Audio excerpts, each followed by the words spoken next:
Hey guys, what's good? I haven't made any videos in the last 5 days, so I was at a friend's wedding or vow renewal sort of this weekend. Shout out to Jason Greenwood. Met him on my podcast, great guy. I was in Cancun and I got sick last week as well. Long story short, I have a 100K race and the guy that was giving me my massage, my sport massage, was sick. So yeah, I'm sort of dealing with that right now.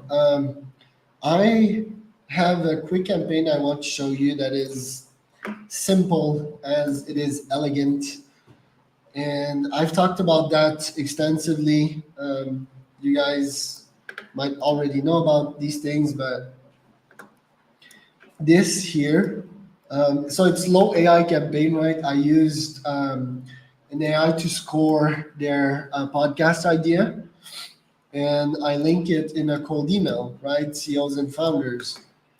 I think my businesspodpire.com is like one of yeah, it's still like on top of my what I'm most bullish about lists.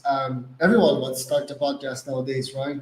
So if you build a simple tool like this that you link in a cold email, um, and it gives a score to these people about their podcast idea, it is way better than the classic call to action, let's book a call, right?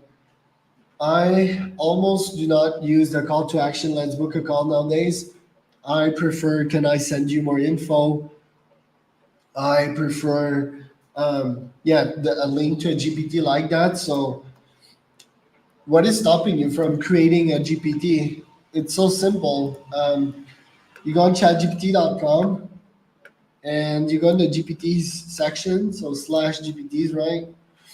And up there, you can create the GPT that you want. So you go with Explore GPT, for example, click the create button. And this is an intelligent chatbot, right? They'll do anything that you want it.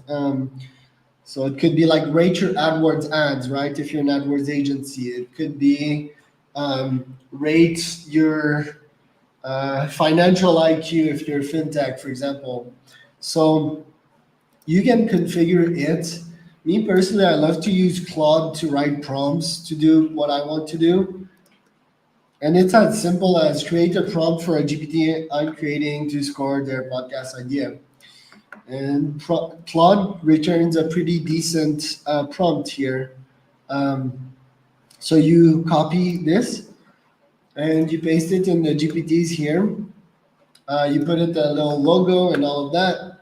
And there's a way that you can test your GPT, right?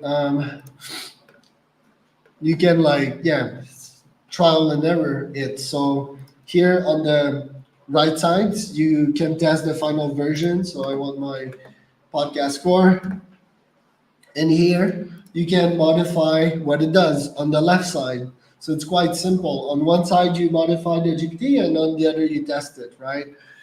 Beautiful UX. And up until you're satisfied, you can publish it. You press update. You can even put it in the GPT store.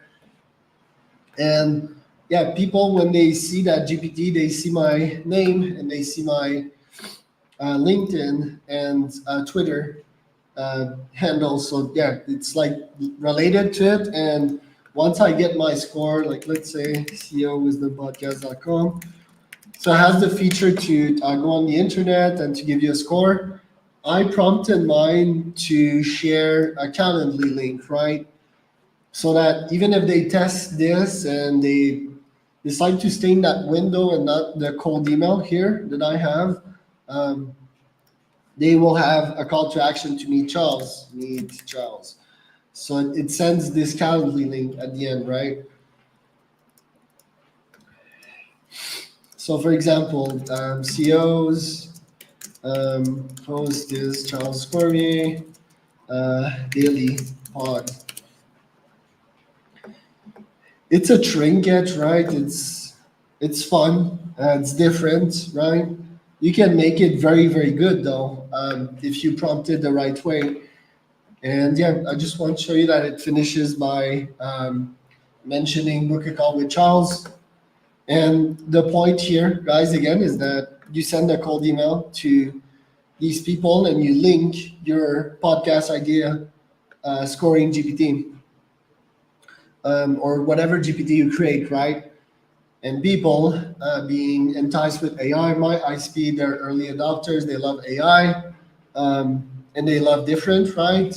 They should be pleased by that rather than just being like a normal, hey, I would love to book a call with you and so forth. So, what do you guys think about that one? See here, the call to action to book a call with me. My food has arrived.